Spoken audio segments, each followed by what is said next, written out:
Hakitu irrahana ummanni keenya waltahanan Hakitu irrahana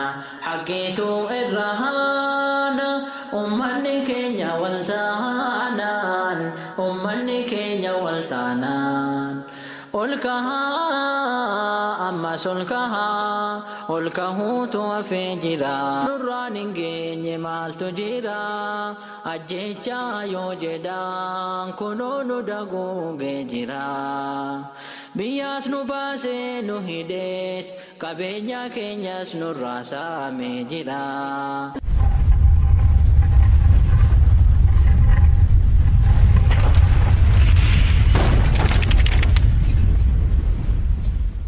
السلام عليكم ورحمة الله وبركاته. قبل ما تحبوا تنتوسا عماتي ومؤجب بكن يجي هالفتن نموني زعلنا كفارة تكن سبسكرايب لايك شير كوتشولا يا دحي سنة في قافي قبل كركم من كافون لفتنا نسمين زلا أرمو فيديو أتلاقي سنة قبل الفيديو زلا أكما قافي كسنة كوتشولا يروح يدو فيديو لي كم برجي بالليسون عن جتاني على تيك توك كومنتي جلت اللي جتولا فيديو برجي بالليسون إذا كان عندنا جلس نجرا سلي فيدا مودن ديسن أرألي موتيو إذا برا كفيس نيفيتين جرا واحد دوف كل مو فايدة إسا برجي قوه بالليسو سنتاني يرو توك سوران يو سوران نجارا رنوتاو دفي أكتر جوجارن كن هندلك نتاسسو جرا نوتين كنوت ألفات وجتولا أكاسو موتيو نبوكو كفتاو بقى جرا كيس كنا كتوك كنترامتي نياتا نسوران أكجاري تكلو جنيرو تاو سنسانا في اللي دواء جنين غرغر اللي أكسو مشاكلات بكتيريا في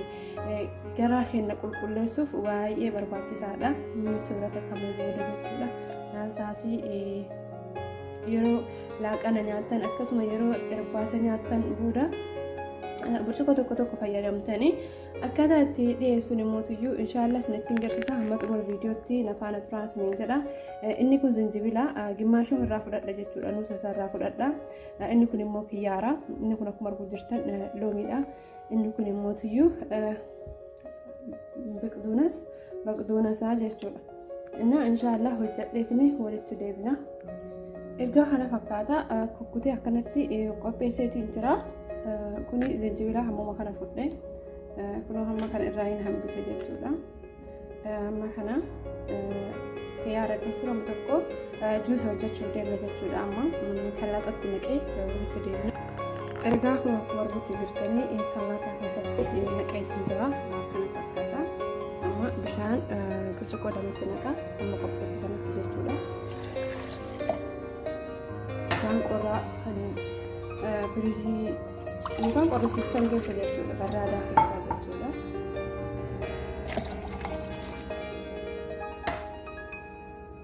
إرجع بشان إتقول يودا إن شاء الله داكني ولك ديبنا داكيتني نتديبنا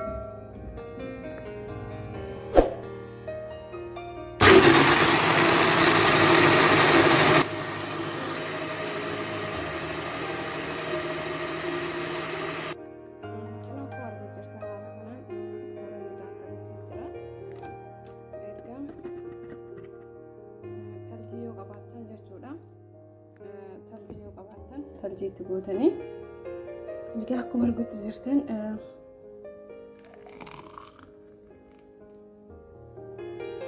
كان فقط يجتول أجوزي الثاني باقي يورني لها لم اللي باقي بدين قبو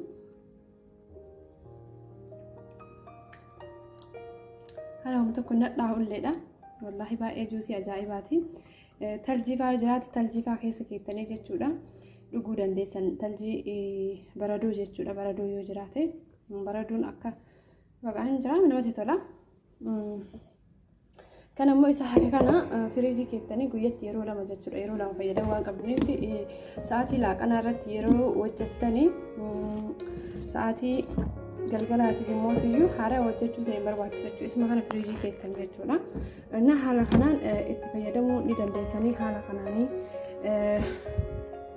wanni keessaniif burcii keessaniif dawaa qopheeffattanii akkanatti balleessuu ni dandeessanii isin jala bu'aan kiyya isatti aanu mootiyyuu tuffaaha asirraan dabaluu ni dandeessan ammallee jechuudha. Tuffaahallee yoo hedduu fayyadamuu ni dandeessanii ispoortii garaa balleessuu illee hojjechuu ni dandeessanii. Ispoortiin baay'ee barbaachisaadha sochiini. Akkasuma immoo ispoortii qurxii balleessu injira jechuudha. Baay'ee jira viidiyoowwan akkasii ilaaluudhaan akka isaan hojjetanitti jechuudha. Qaama biraa tokko osoo hin tuqin qurxii qofa balleessuu ni dandeessanii. Soorata kamuu keessatti dhugaa dubbatuuf loomillee fayyadamaa. Egaa mootiyyuu juusii kana akkanaan torbee tokko itti dhiyaatanii torbee tokko haala kanaan fayyadamtanii jennaan jechuudha. Arguuf teettan jechuudha. Isin torbee tokko keessa garaagarummaa garaan keessan qurxiin keessan akkamitti nyaanni akka isiniif hojjetu jechuudha. Dhugaa dubbatuuf nyaanni tokko tokko garaa cinqu jira. Yeroo hedduu mootiyyuu appitaayitiin kennillee cufaadha. Waan akkanaa kana yoo fayyadamne mootiyyuu inni dura nyaanni akka hojjetu taasisa. Isa dabalata soorata dabalataatiif appitaayitiin kennuuf banama jechuudha. Fedhii nyaata godhannaa jechuudha. Kanaafiyyuu waa hedduuf isin fayyada. Juusii kana fayyadamaa isin jedha. Isitti aanu walitti deebinaa ammaan kanumaan viidiyoo isinirraa gabaabsaa bariiwwan kiyyaa nagaan naa tura. Inshallah viidiyoo kiyya seenaa sabiskiraayib taasisa. Tawaahee hedduu irratti hojjedha jechuu rifeensaa kan dabbaa guddisuu akkasuma faayidaalee soorata dabbaa guddisanii haala baay'eedhaan ibsee akkasuma tokko tokko waan nu fayyadu jechuudha. Achi keessatti gadhiisatiin jira barnoota baay'ee barbaachisaa fi bareedaadha. Waan beekan walii kennanii waan hin beekne irraa baran jechuudha. Kanaaf seenaa sabiskiraayib na gochuun hin deeggartine inshallah viidiyoo biraatti nama walitti deemnuu kunuunsuuf tolee na gochuudhaan nu jajjabeessan tajaajila isaanii barakatu akkasii jaallu akkasii kabajuu hin deeggartina wal cabsuu fi wal xiqqeessuu irraa wal hinaafuu fi wal tuffachuu irraa wal guddisuutu nuuf caalaa xiqqaa keenya hamma guddaatitti hojii kamuu irratti jechuudha. Yeroo ammaa baay'inni keenya badii ta'ee jira. Baay'inni keenya wal cabsuu wal hinaafuu ta'ee jira jechuudha. Dhugaa dubbatuudhaaf karaa hedduu namni har'a wal jaalatee afaan wal nyaatee argitu borummoo afaan san hin deebi'ee kan wal nyaatu argita. Har'a afaan wal kaahuu boruu harkuu afaan wal kaa'isaniin kan wal dhahuu har'a wal faarsuu borummoo arrabuma wal faarsisan hin deebi'ee wal arrabsu argina jechuudha. Yeroon keenya akkana ta'ee rakkisee jira. Rabbiin nu haa laaffisu nu haa qajeelchu hunda kennaayyuu jabaadhaa. Rabbiin tokko nu haa taasisu. Dhugaa dubbatuuf yoo tokko ta'an diinallee ofirraa deebisanii haala kanaan garuu ulfaataadha. Rabbiin yeroo tokkummaa keenya jabeessuu qabnutti yeroo diinni nurra tokkometti nuti mootiyyuu wal keessa garagallee yoo fixuu rabbiin nu taasisan inshallah. Du'aadhaan hin dagatinaa saba keenyallee waliifillee jechuudha. Waliifis jajjabinaa hawwinu. Wabakamuu keessatti jechuudha. Nama du'e qofaaf miti ka jajjabina kadhatan. Nu warri jirruyyuu ka jajjabina nu barbaachisaa waan ta'eef jechuudha. Akkasii jabaadhaa. Assalaamu alaikum.